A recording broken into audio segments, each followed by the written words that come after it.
حضرت داؤد طائی اور امام جعفر صادق کے درمیان ایک دن بحث ہو گئی. امام جعفر صادق فرمانے لگے یہ محبت کا ان کا رشتہ تھا آپس میں. حضرت داؤد طائی صوفی تھے اور امام جعفر صادق تو حضور کے نواسے ہیں نا جی, اور بڑا عقیدت کا رشتہ تھا آپس میں. ایک دن امام جعفر صادق کہنے لگے داؤد طائی میرے لیے دعا کر. تو آپ رو پڑے, کہنے لگے حضور میں نواسہ رسول کے لیے دعا کروں؟ آپ تو حضور کے نواسے ہیں, میں آپ کے لیے دعا کروں؟ تو حضرت امام جعفر صادق کہنے لگے یہی تو دعا کرانی ہے, یہی تو میں نے کیا فرمایا, یہی تو دعا کرانی ہے کہ میرے لیے دعا کر, میں اپنے نبی کی بارگاہ میں شرمندہ نہ ہو جاؤں. حضور یہ نہ فرما دیں کہ میرا نواسہ ہو کے تو کیا کرتا رہا, یہی تو دعا کرانی ہے. بڑا پیار تھا. ایک دن بحث ہو گئی, حج کر کے واپس آئے, عراق میں تشریف فرما تھے امام جعفر صادق. حج کر کے واپس آئے تو امام جعفر صادق کہنے لگے جو مکے سے ہو آتا ہے نا, اللہ پھر اس کو دوزخ میں نہیں ڈالے گا. خوش نہیں ہوئے آپ لوگ؟ اللہ آپ کو جزائے خیر عطا فرمائے. فرمایا جو کعبے کا دیدار کر لے ایک دفعہ زندگی میں اور ایمان کی حالت میں, اللہ پھر اسے دوزخ میں, ایک دفعہ جو دیدار کر لے ایمان کی حالت میں, اللہ دوزخ میں. یہ فرمانے لگے یہ میری بات ہے, تو تصدیق کر میری بات کی, کہہ میں نے ٹھیک کہا ہے. پیار تھا نا. تو کہنے لگے داؤد طائی تو کہہ میں نے ٹھیک کہا ہے. کہنے لگے جی آپ نے فتوی پورا نہیں دیا تو میں کیسے تصدیق کر دوں؟ آپ نے پورا فتویٰ, پوری بات کریں تو تصدیق کرا لیں. کہا پوری بات کیا ہے؟ فرمانے لگے جو خانہ کعبہ بیت اللہ کا دیدار کر لے اللہ دوزخ میں نہیں ڈالے گا, اور جو مدینے سے ہو آئے اللہ اسے جنت میں ضرور داخل فرمائے گا. صلی اللہ. تو آپ فرمانے لگے داؤد طائی میں نے تو مسئلہ بیان کیا اس لیے کہ جس نے ایمان کی حالت سے کعبہ دیکھ لیا تو اس کا اللہ پہ ایمان پختہ ہے, اور من قال لا الہ الا اللہ داخل الجنہ.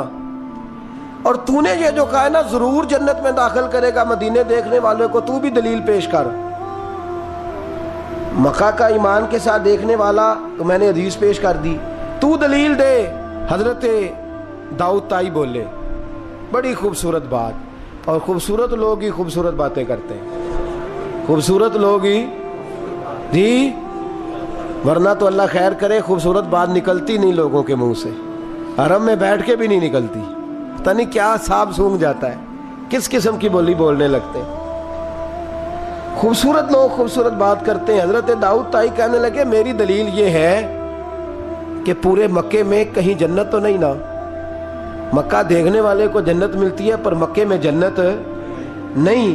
فرمانے لگے مدینے میں تو جنت ہے نا, روضۃ من ریاض الجنہ ماں بین بیتی و منبری روضۃ من ریاض الجنہ. فرمایا میرے منبر اور میرے گھر کے درمیان جتنی جگہ ہے وہ. اور آپ فرمانے لگے حضرت امام جعفر صادق سے کہنے لگے حضور دیکھیں نا, اللہ فرماتا ہے جو جنت میں گیا ہم فیہا خالدون, پھر نکالا نہیں جائے گا. تو کہنے لگے میرا عقیدہ ہے جو 2 نفل بھی ریاض الجنت میں پال لے اللہ اسے ضرور جنت میں داخل فرمائے, اس لیے کہ جو گیا وہ دوبارہ واپس. حضرت ادریس علیہ السلام کی دوستی ہو گئی رضوان سے. رضوان جنت کے فرشتے کا نام ہے جس کے پاس چابی ہے جنت کی, دروازے پہ بیٹھے ہوتے ہیں. رضوان اس فرشتے کا نام ہے. تو حضرت ادریس کا یارانہ تھا, وہ ملنے آتے تھے جناب ادریس علیہ السلام کو. تو ایک دن حضرت ادریس کہنے لگے تو خود تو یہاں کی سیر کر جاتا ہے, مجھے کبھی کرائی نہیں. آپ بھی کر لیں. تو فرشتہ آپ کو جنت دکھانے لے گیا. جنت میں جا کے تو کہنے لگا حضور چلے. فرمانے لگے کدھر؟ کہنے لگا واپس. فرمانے لگے میں نے جانا ہی نہیں. اس نے کہا کیوں؟ فرمانے لگے اللہ فرماتا ہے ہم فیہا خالدون, جو جنت میں آئے گا نکالا نہیں جائے گا. تو کیسے مجھے نکال سکتا ہے؟ کہنے لگے جناب آپ نے سیر کا کہا تھا. فرمایا سیر ہی ہے یہ, اس لیے کہ جنتی ساری عمر ہی سیر کریں گے, وہ سیر ہی کریں گے. سفر تو تھکا دیتا ہے بندے کو, یہ سیر ہی ہے. اب وہ فرشتے پریشان ہوئے تو رب کریم نے فرمایا وہ فرشتے تیرا اور اس کا یارانہ بھی میں نے لگوایا تھا, اور اس کو جنت کی سیر پر آنے کی خواہش بھی میں نے ہی پیدا کی تھی. اور تو کون ہوتا ہے میری بغیر اجازت دروازہ کھول سکے؟ بلوایا بھی میں نے ہی تھا. اور یہ جو میں نے کہا نا اڑ جا، یہ توفیق بھی میری ہوئی ہے، میری طلب بھی تو تیرے کرم کا صدقہ ہے۔ یہ پاؤں اٹھتے نہیں بلکہ یہ اٹھائے جاتے ہیں، تو جب بلا لیا ہے، جنت میں داخل کرا لیا ہے، اور جنت بھی وہ والی جس کو میرے رسول پاک کے قدموں نے جنت بنایا ہے، وہ جنت جس کو ریاض الجنہ کا لفظ دیا ہے، حضور نے جنت جس کو بنایا ہے، وہاں تک پہنچ جائے۔ یہ ہے ارض جنت، یہ طیبہ کی زمین ہے ارض جنت، پر زمین کس کی ہے؟ کیسا عجیب معاملہ ہے۔ یہ ہے ارض جنت، یہ طیبہ کی زمین ہے، جنت بھی یہیں، کیونکہ مالک جنت بھی یہیں ہے، جنت بھی یہیں، مالک جنت بھی یہیں، جنت بھی یہیں تو مالک جنت بھی۔ اور جتنا جنت کا اعلان میرے نبی نے فرمایا نا، سارا فرمایا ہی مدینے میں ہے۔ اور جنت بیچی ہے کئی دفعہ نبی پاک نے، کئی دفعہ فرمایا بیر روما کما خرید کے دو، مجھ سے جنت لے لو۔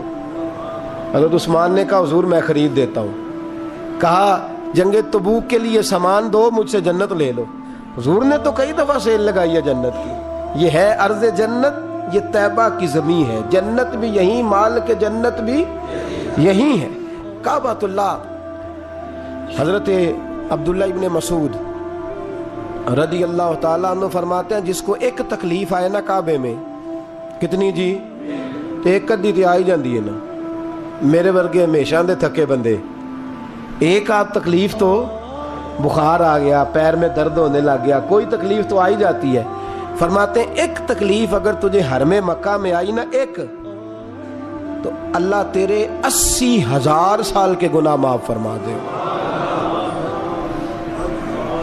کنے 80 100 نہیں، میں نے سوچ سمجھ کے جملہ کہا ہے، 80 ایک تکلیف اگر تجھے کہاں بولے نا یار، کتنی؟ ایک، گناہ کتنے معاف؟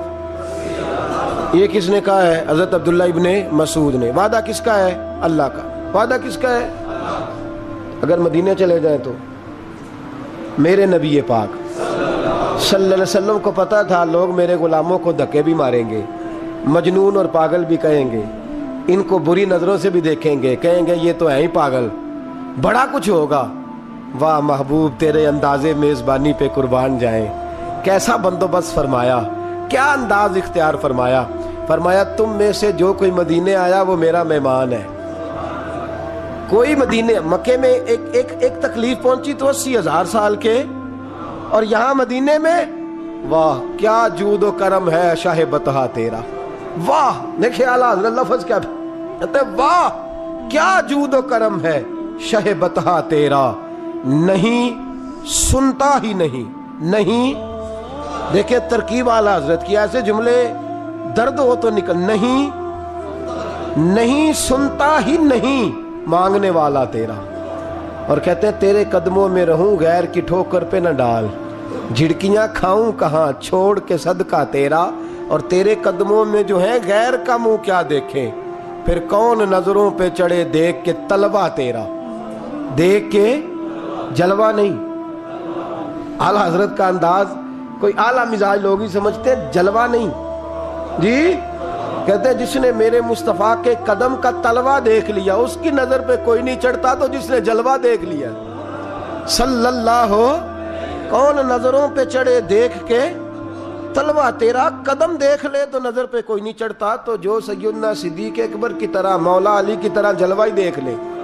اب میری نگاہوں میں جچتا نہیں کوئی، جیسے میرے محبوب ہیں ایسے میرے رسول کریم صلی اللہ علیہ وسلم نے فرمایا جو حرم مدینہ میں آئے اور اسے کوئی تکلیف پہنچے، اس پر کوئی آزمائش آئے، اسے پریشان کیا جائے، اسے یہاں کوئی دکھ پہنچے، تو میرے حبیب نے فرمایا وہ میرا مہمان ہے، وہ صبر کرے۔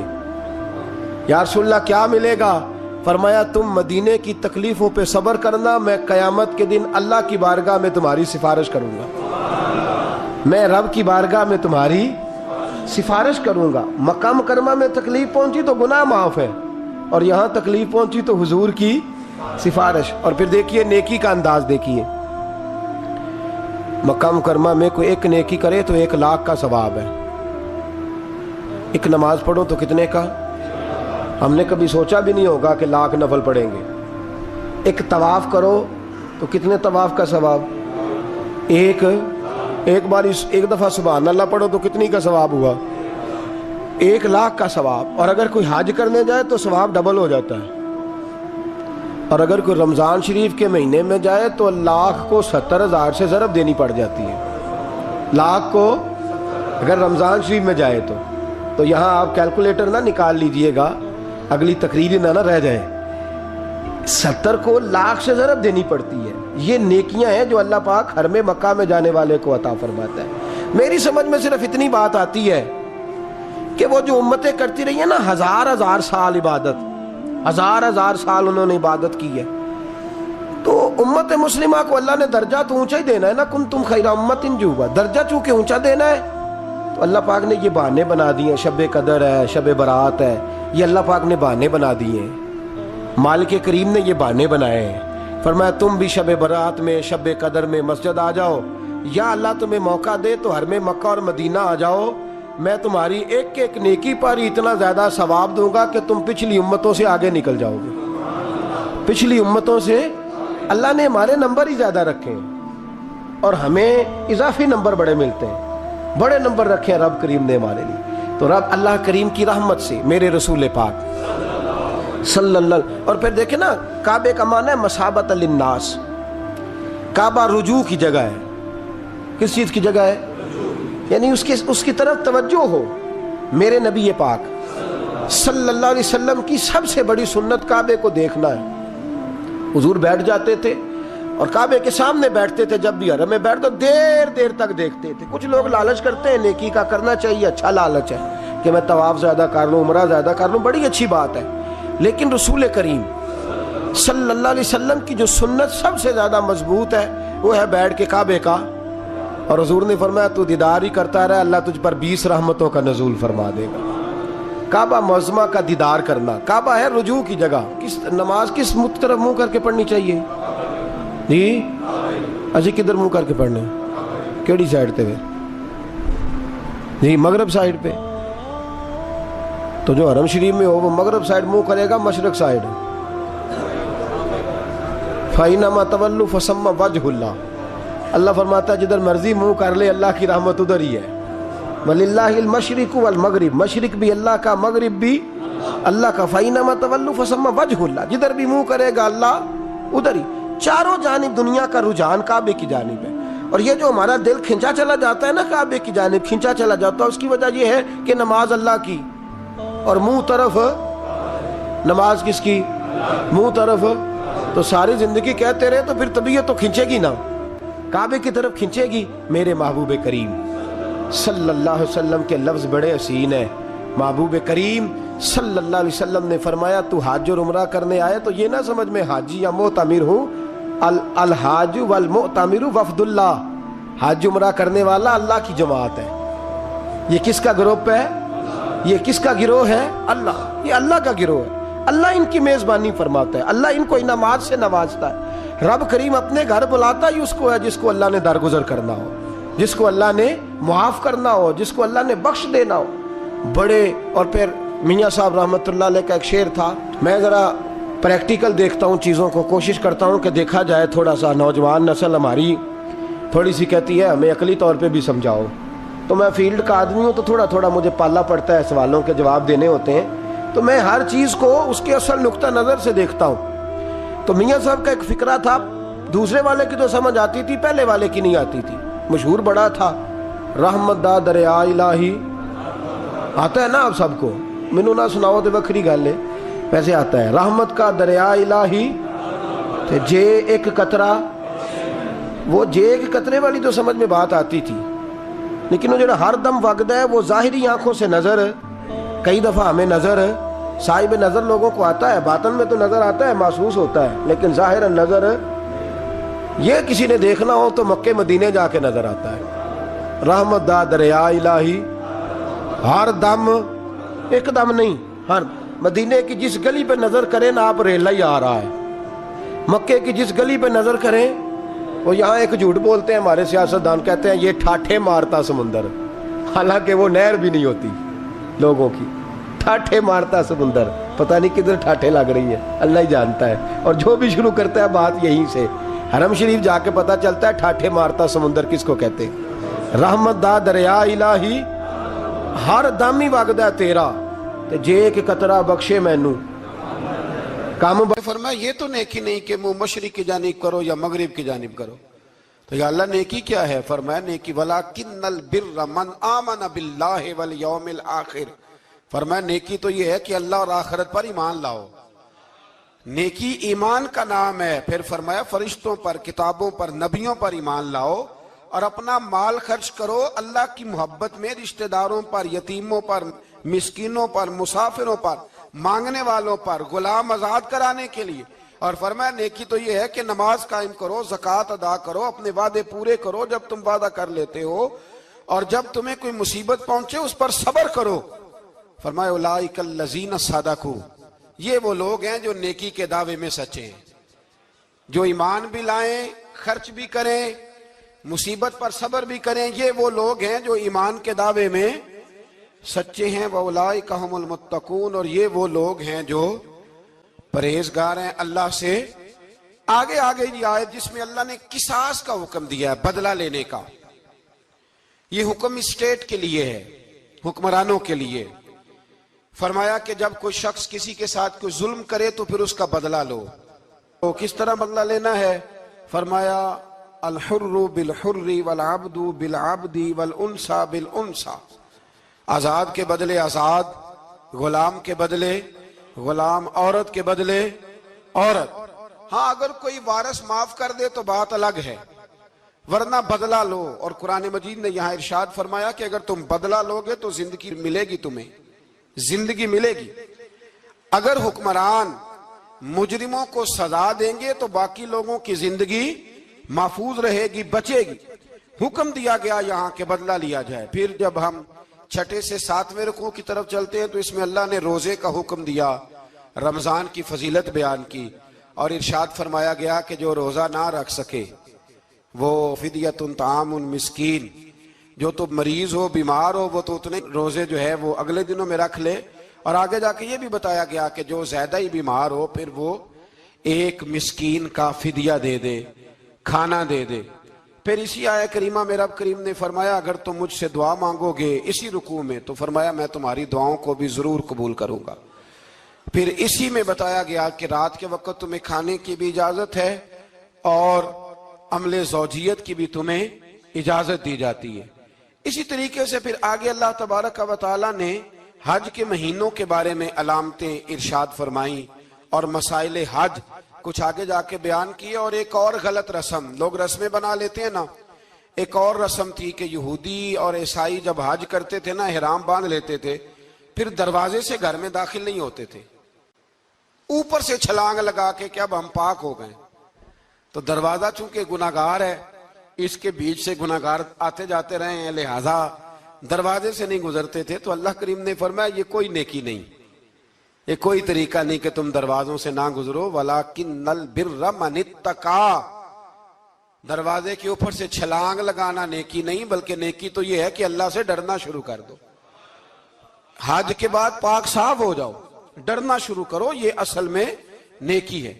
تو پھر اللہ تبارک و تعالی نے حج کے مسائل کافی تفصیل کے ساتھ، چونکہ وہ فقہی مسائل ہیں اور پوری اس کی جزیات ہیں، لہذا وہ ایک نشست میں کرنے کی بات نہیں، تو رب کریم نے وہاں مشعر حرام کا بھی ذکر فرمایا اور ان سب چیزوں کی طرف نشاندہی فرمائی جن پر توجہ کرنا امت مسلمہ کے لیے بڑا ہی ضروری ہے۔ پھر آگے 8ویں رکوع تک یہ باتیں مختلف انداز میں چلتی رہیں۔ پھر 9ویں سے 10ویں رکوع میں ایک بات رب کریم نے یہ ارشاد فرمائی کہ میں نے کافروں کی نظر میں نا، جب انہوں نے میری نافرمانی کی ہے، میرے کلمہ نہیں پڑھا، میرے محبوب کو نہیں مانا، قرآن مجید کو نہیں مانا، تو فرمایا میں نے دنیا کی زندگی ان کے سامنے مزین کر دی۔ یہ بڑی سمجھنے والی بات۔ فرمایا زُيِّنَ لِلَّذِينَ كَفَرُوا، وہ جنہوں نے کفر کیا تھا نا، ان کے لیے زینت دے دی کسے؟ حیات الدنیا، دنیا کی زندگی کو اللہ نے نا ان کے لیے حسین کر دی، انہیں بڑے اچھے لگتے ہیں، یہ میری جائیداد ہے، یہ میرا باغ ہے، او میری حویلی ہے، یہ سارے میرے جناب بنگلے۔ فرمایا یہ چیزیں ہم نے کافروں کی نظر میں پھر پیاری کر دی۔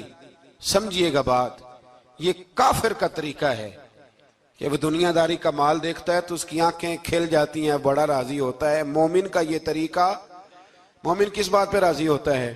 اللہ تبارک و تعالیٰ کی رضا پہ مومن راضی ہوتا ہے. اس چیز کو اللہ کریم نے یہاں بیان فرمایا. پھر اس سے آگے جو حرمت والے مہینے ہیں ان مہینوں کا ذکر کیا گیا. پھر اللہ تبارک و تعالیٰ نے جوے اور شراب کو حرام قرار دیا. 219 نمبر آیت ہے, اسی رکوع میں اللہ تبارک و تعالیٰ نے اس کا بھی تذکرہ فرمایا. یہ تفصیل کے ساتھ تذکرے جاری رہے. پھر اسی طرح عورتوں کے جو حیض و نفاس کے مسائل ہیں ان کو بھی اللہ تبارک و تعالیٰ نے اسی پارے کے اندر بیان فرمایا. کچھ طلاق کے مسائل بھی اللہ کریم نے اسی پارے 9ویں رکوع سے آگے جا کے ان ساری چیزوں کو اللہ کریم نے بیان فرمایا. اور پھر یہ بھی ارشاد فرمایا حیض و نفاس مسائل اور طلاق, ان ساری چیزوں کو بیان کرنے کے بعد فرمایا کہ ان کے مسائل گویا سیکھ لو, اس پر عمل کرو. اور فرمایا تلک حدود اللہ, یہ اللہ کی حدیں ہیں.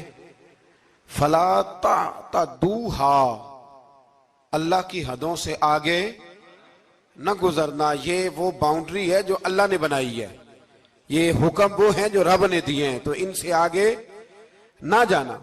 تو بالتفصیل ان ساری چیزوں کا یہاں بیان فرمایا گیا. اور وہ مسائل جو بڑی تیزی سے لوگ الجھا دیتے ہیں ان کا بھی اللہ کریم نے یہاں ذکر فرمایا. بیچ میں کچھ آیات ایسی ہیں جو زیادہ توجہ کے قابل ہیں اور ہماری روزمرہ کی زندگی میں ہمیں ان کی بڑی اشد ضرورت ہے, جو اگرچہ مسائل فقہ تو نہیں لیکن ضرورت کے لحاظ سے, روزمرہ کے اخلاقی رویوں کے لحاظ سے اس کی بڑی ضرورت ہے. ان چند آیات کا بھی ہم نے انتخاب کیا, انشاءاللہ اس پر بھی کچھ بات کرتا ہوں. اس پارے کے آخر میں نا اللہ کریم نے ایک واقعہ بیان فرمایا ہے. اس میں اللہ تبارک و تعالیٰ نے نا بنی اسرائیل کا ایک واقعہ بڑی تفصیل کے ساتھ, اور وہ اس پارے کے اختتام پر عقیدے کے لحاظ سے, نظریے کے لحاظ سے, سمجھنے کے لحاظ سے بڑی اہم چیز ہے, اس پر ضرور غور فرمائیں.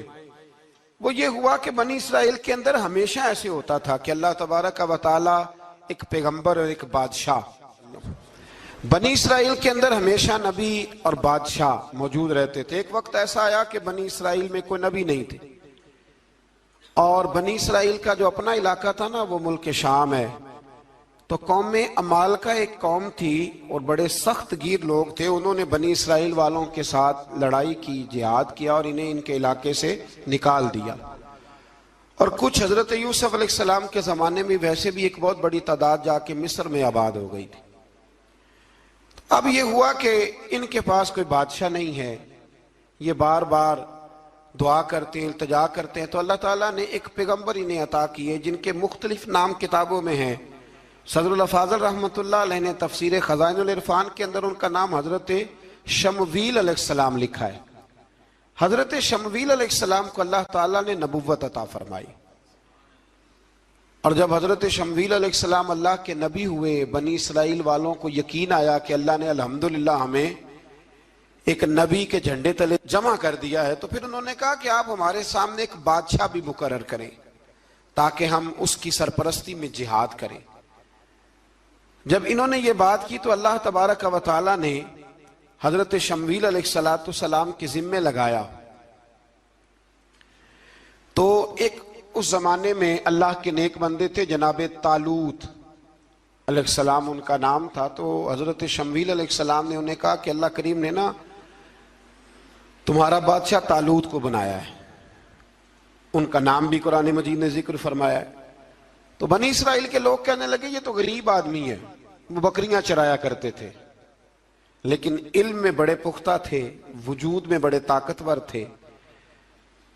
تو کہا کہ یہ تو غریب آدمی ہے, تو ہم تو زیادہ حق رکھتے تھے کہ ہمیں بادشاہ بنایا جائے. تو حضرت طالوت علیہ السلام کے بادشاہ بننے کے بعد حضرت شمویل علیہ السلام نے جو بات کی اللہ کریم نے اسے قرآن مجید میں بیان فرمایا. رب فرماتا ہے بسطتاً فی العلم والجسم, اسے اس لیے تمہارا بادشاہ بنایا گیا ہے کہ اسے ہم نے کشادگی دی ہے, علم میں بھی اور جسم میں بھی.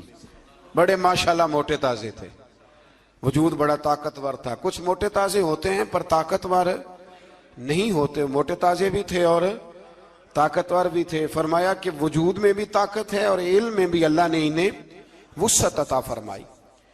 تو بنی اسرائیل والے کہنے لگے جی نہیں جی کوئی بندہ اور آ جائے, یہ ہمارا بہت بڑا مسئلہ ہے نا جی, ہر ایک کی مرضی کی نہ تو بات ہو سکتی ہے اور نہ ہر بندہ ہر ایک کی مرضی پر پورا.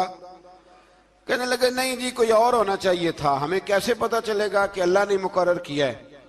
بڑی خاص بات ہے, اس کو سمجھیے گا, یہ سارا مضمون آپ کو ملے گا اسی پارے کے آخر میں. آپ پڑھیں گے نا جی تو یہ سارا مضمون آپ کو ملے گا, اور آپ اگر سرسری نظر سے بھی اس کا مطالعہ کریں گے نا جا کے قرآن شریف کھول کے 15ویں سے 16ویں رکوع میں, آپ خوش ہوں گے کہ آپ کتنے اچھے نظریے اور عقیدے کے ماننے والے ہیں. تو جب کہا نا کہ طالوت کو ہمارا بادشاہ بنایا گیا تو دلیل کیا ہے, تو قرآن کہتا ہے کہ حضرت شمویل علیہ السلام نے فرمایا کہ تمہارا ایک تابوت تھا, ایک صندوق تھا تمہارے پاس, وہ صندوق تمہارا قوم عمالقہ اٹھا کے لے گئی تھی. ان کے بادشاہ ہونے کی دلیل یہ ہے کہ اللہ تمہارا وہ صندوق تمہیں واپس کر دے گا, وہ تمہارا صندوق تمہیں واپس کر دے گا. اس صندوق میں کیا ہے, وہ حضرت آدم جنت سے ساتھ لے کے آئے تھے, اس میں تھا کیا, تو قرآن مجید کہتا ہے کہ اس کے اندر نا حضرت ہارون علیہ السلام اور حضرت موسیٰ علیہ السلام کے تبرکات تھے. تبرکات. کل میں ایک مولوی دیکھ رہا تھا بیچارہ, ایک بندہ نا مسجد نبی کے ساتھ غلاف اور شاید کوئی کفن تھا, وہ مسجد نبی کی دیواروں سے مس کر رہا تھا. تو وہ کہہ رہا تھا نہیں اس سے کیا ہوتا ہے, تبرک کوئی چیز نہیں, اچھے اعمال کی وجہ سے بندہ بخشا جائے گا. میں نے کہا تو مجھے ملے تو میں تجھے بخاری کھول کے دکھاؤں کہ حضرت عبد الرحمن ابن عوف جنہیں حضور نے قطعی جنتی کہا, حضور کے وجود پر کرتا دیکھ کے کہنے لگے حضور بڑا ہی سونا لگ رہا ہے. تو فرمایا تجھے چاہیے حضور مل جائے تو کیا ہی بات ہے.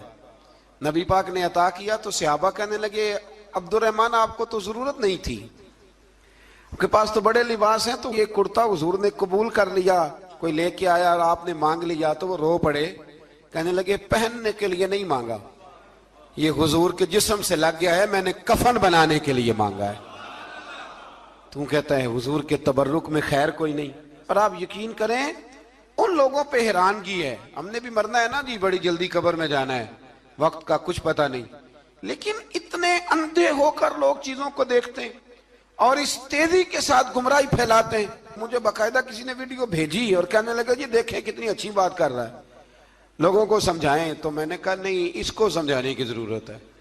اور میں نے اس کو دیکھا ہے, وہ جو لال رومال والا ہے, میں نے دیکھا ہے وہ ڈھونڈ ڈھونڈ کے جاہلوں کو پکڑتا ہے, تلاش کرتا ہے, اور اگر کوئی مل جائے بات بتانے والا تو پھر وہ خود پکڑا جاتا ہے, اور کئی دفعہ پکڑا گیا تو نکل گیا ہے. اللہ تعالی ہمیں سمجھنے کی توفیق دے, ہم سیانے ہو جائیں تو یہ دور دور تک نظر نہیں آئیں گے انشاءاللہ. تو وہ تابوت آئے گا, بنی اسرائیل والوں سے کہا تابوت میں کیا تھا سن لو, اور یہ قرآن مجید ہے. آج میری ماننا یہ 15ویں سے 16واں رکوع ضرور ہی پڑھنا کہ وہ آخر تابوت میں کیا تھا, کھولنا ذرا. قرآن مجید کہتا ہے کہ حضرت موسیٰ علیہ السلام اور حضرت ہارون کے تبرک تھے. تو تبرک کیا تھے؟ تمام مفسرین نے لکھا ہے کہ حضرت موسیٰ کا ایک کرتا تھا, ایک ڈنڈا تھا, جوتے تھے, اور جناب ہارون علیہ السلام کا امامہ شریف تھا, اور تورات کی کچھ تختیاں تھی. تو اس کا فائدہ کیا تھا؟ اس تابوت کا فائدہ یہ تھا کہ بنی اسرائیل والے جب اپنے دشمنوں سے لڑتے تھے تابوت سامنے رکھ کے دعا مانگتے تھے, اللہ انہیں کامیابی عطا کر دیتا تھا. تو قوم عمالقہ کو بھی پتہ چل گیا کہ صندوق میں کچھ ہے جس کی وجہ سے یہ کامیاب ہو جاتے. وہ صندوق اٹھا کے لے گئے. اب ان کی کم بختی یہ, کم نصیبی یہ کہ انہوں نے جا کے اسے روڑی پہ پھینک دیا. جب روڑی پہ پھینکا تو ان کے اندر بیماریاں آ گئیں, وبائیں پھوٹ پڑی, مرنے لگے, وجود پھولنے لگا. پھر ان کے دلوں میں بات آئی کہ یہ ہم نے اس صندوق کی بے ادبی کی ہے. صندوق میں کیا ہے؟ تبرکات. ہمیں کہتے ہیں جی نالین کا نقشہ کیوں لگایا ہے؟ تمہارے تو بزرگوں کا عقیدہ ہے سر پہ رکھنے کو مل جائے اگر نقش نالے پاک حضور تو پھر کہیں گے کہ ہاں تاجدار ہم بھی ہیں. تو کہا کہ اس کے اندر یہ تبرکات تھے. انہیں بھی سمجھ میں آئی تو انہوں نے نا بیل گاڑی منگائی اور وہ صندوق اٹھا کے اس کے اوپر رکھ دیا. اب کیا ہوا؟ قرآن کہتا ہے کہ فرشتوں نے نا اس صندوق کو وہاں سے اٹھایا۔ مفسرین نے لکھا اس کا معنی یہ بھی ہو سکتا ہے کہ اس بیل گاڑی کو ڈائریکشن پہ لگایا، ادھر سے حضرت شمویل علیہ السلام نے جناب طالوت کو بادشاہ بنا دیا، اور ادھر سے وہ صندوق چل پڑا۔ کہا بھئی ہم ان کو کیسے بادشاہ مانے؟ تو فرمایا بادشاہ اس طرح مانو گے کہ تمہارا وہ صندوق آ جائے گا، اور قرآن کہتے ہیں اس صندوق میں تمہارے دلوں کا سکون ہے، اس میں تمہارے دلوں کا۔ اور بھائی ہماری تو کوشش ہوتی ہے بزرگوں سے کوئی چیز مل جائے، اللہ والوں کا کوئی تبرک ہمارے ہاتھ آ جائے۔ تو وہ صندوق آ گیا، یہ مان گئے۔ اب جہاد کرنے نکلے تو لڑنا تھا جالوت کی قوم کے ساتھ، وہ بڑا سخت آدمی تھا، 3 من سونا اس نے وجود پہ پہنا ہوتا تھا، اس کی قوم سے لڑنا ہے، ٹوپی بڑی تگڑی پہنی ہوتی تھی لوہے کی۔ اب کون لڑے؟ ایک نوجوان تھے جن کا نام تھا داؤد علیہ السلام، وہ بھی بکریاں چرایا کرتے تھے۔ اور جن دنوں حضرت طالوت نکلے نا اپنی قوم کو لے کر جالوت کے خلاف لڑنے، تو حضرت داؤد بھی شامل ہو گئے۔ اللہ جب کسی کو نوازتا ہے نا تو پھر خاص ہی کرم نوازی کرتا ہے۔ مفسرین نے لکھا جب یہ جا رہے تھے نا، وہاں جا رہے تھے تو رستے میں انہیں 3 پتھر مل گئے، انہوں نے وہ تینوں پتھر اٹھا لیے۔ اس زمانے میں پتھر پھینکنے کے لیے چھوٹی چھوٹی لوگوں کے پاس چیزیں ہوا کرتی تھی، اس کو کوپھن بھی لوگ کہتے تھے، منجنیق، اس کو سامنے رکھ کے پھر بنائی گئی۔ تو آپ کے پاس بھی وہ آلہ تھا جس سے دشمن پر پتھر مارے جاتے تھے، تو آپ وہ مشین لے کر، وہ آلہ لے کر وہاں پہنچے ہوئے تھے، 3 پتھر آپ کے پاس تھے۔ آپ فرماتے ہیں اس دن میں بڑا بیمار تھا، اتنا بیمار تھا کہ میرا رنگ پیلا ہو گیا۔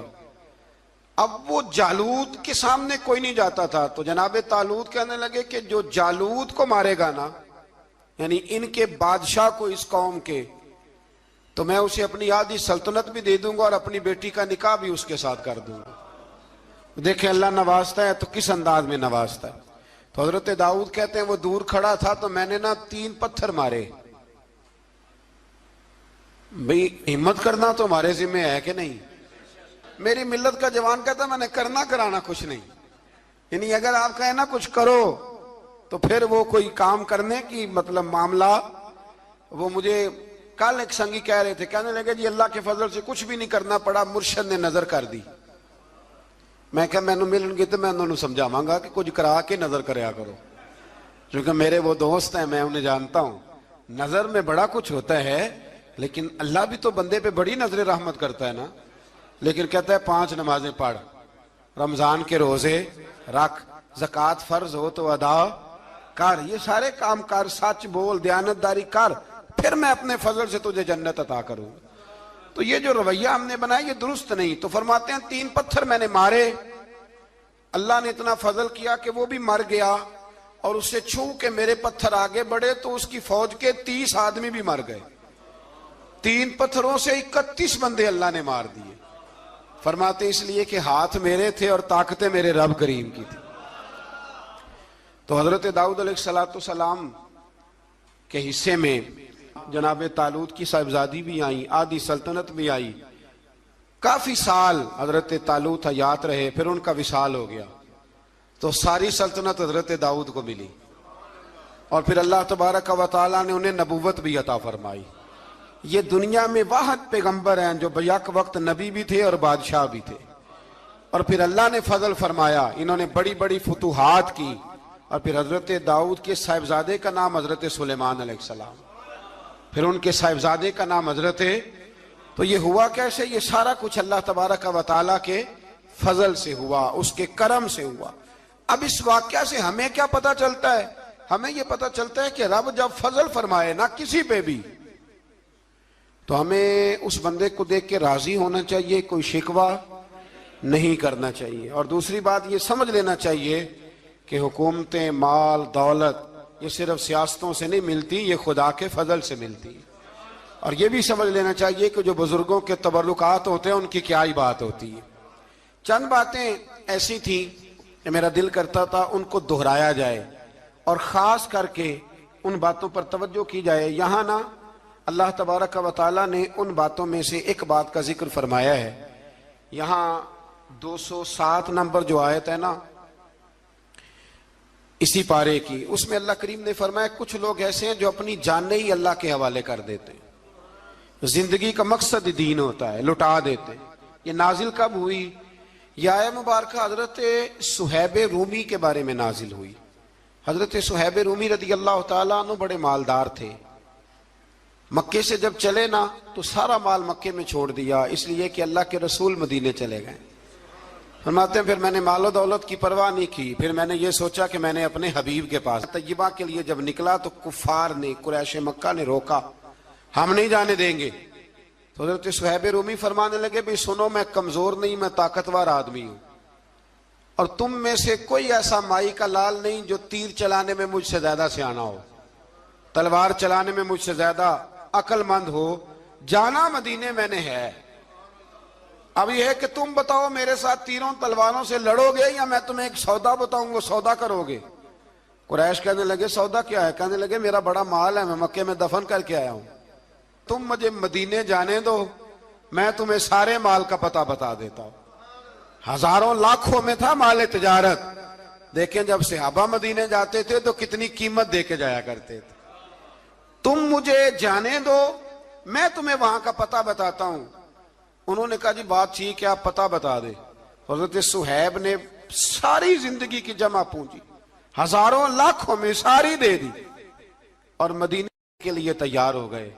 اللہ کریم نے اس بات کو بڑا ہی پسند فرمایا اور فرمایا وَمِنَ النَّاسِ مَن يَشْرِي نَفْسَهُ ابْتِغَاءَ مَرْضَاتِ اللَّهِ، فرمایا کچھ لوگ ایسے ہیں جو اپنی جانیں ہی بیچ دیتے ہیں اللہ کی رضا حاصل کرنے کے لیے، اپنی جانیں بیچ دیتے ہیں۔ نَفْسَهُ ابْتِغَاءَ مَرْضَاتِ اللَّهِ، اللہ کی رضا حاصل کرنے کے لیے اپنی جانوں کو بیچ دیتے ہیں۔ تو فرمایا پھر اللہ کیا کرتا ہے؟ فرمایا واللہ رؤوف بالعباد، پھر اللہ بھی اپنے بندوں پر بڑا ہی رحم فرمانے والا ہے۔ جب یہ سارا مال دے کے مدینے پہنچے نا تو ان کے استقبال کے لیے جناب عمر پہلے سے موجود تھے۔ حضرت عمر ریسیو کر کے نبی کریم کی بارگاہ میں لے گئے تو فرماتے ہیں حضور نے مجھے دیکھتے ہی فرمایا صہیب زندگی میں تم نے بڑی تجارتیں کی ہوں گی، پر یہ جو تم نے سودا کیا ہے نا یہ بڑا ہی نفع والا کیا ہے، یہ جو سودا فرمایا یہ تو نے بڑا۔ تو دین کے لیے جب آپ کوئی کام کرتے ہیں تو یہ سودا بڑا نفع والا۔ ایک مضمون اور یہاں ہے 216 نمبر آیت میں، وہ بھی بڑا ہی سمجھنے والا ہے۔ اللہ کریم نے جب جہاد فرض کیا نا تو فرمایا کتب علیکم القتال، ہم نے تم پر قتل کرنا، قتال کرنا فرض کیا ہے۔ فرمایا ہو سکتا ہے تمہیں یہ کراہت محسوس ہو، مشکل لگے، برا لگے۔ ایک بات جو آج کی نصیحت ہے اور مضامین قرآن جو ہم سیکھ رہے ہیں اس کے اندر سے ہمیں یہ خاص چیز ہے جس کو سمجھنا چاہیے۔ اللہ کریم نے فرمایا کہ تم پر جہاد فرض کیا گیا ہے، وَهُوَ كُرْهٌ لَكُمْ، ہو سکتا ہے تمہیں ناپسند ہو، تو ایک نا ساری زندگی کے لیے ایک نصیحت کر دی۔ فرمایا وَعَسَىٰ أَن تَكْرَهُوا شَيْئًا، ہو سکتا ہے تم کسی چیز کو ناپسند کرو، وَهُوَ خَيْرٌ لَكُمْ، اور وہ تمہارے لیے اچھی ہو۔ اللہ اکبر، یہ وہ بات ہے اگر سمجھ میں آ گئی تو کلیجہ ٹھنڈا ہو گیا، زندگی سکون میں آ گئی۔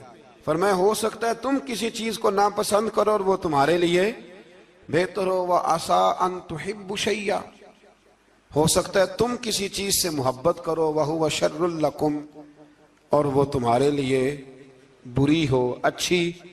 بس میرے رب نے ایک بات مسلمان کو بتا دی جو جینے کے لیے بڑی کافی ہے۔ فرمایا تم میرے اور میرے رسول کے حکم پر چلو۔ کیوں؟ اس لیے کہ واللہ یعلم وانتم لا تعلمون، اللہ جانتا ہے تم نہیں جانتے۔ اللہ کے طریقوں کے مطابق، رسول اللہ کے بتائے ہوئے طریقوں کے مطابق چلو، اللہ جانتا ہے ہم جانتے نہیں۔ تو قرآن مجید کی اس نصیحت پر ضرور غور کریں۔ ایک شخص نے ایک دفعہ اپنی بیوی کی بڑی شکایتیں کی نبی کریم کی بارگاہ میں، تو رسول کریم علیہ السلام نے فرمایا ہو سکتا ہے اللہ تمہیں اس میں سے ایسی اولاد عطا کر دے جو تیرے لیے باعث خیر ہو۔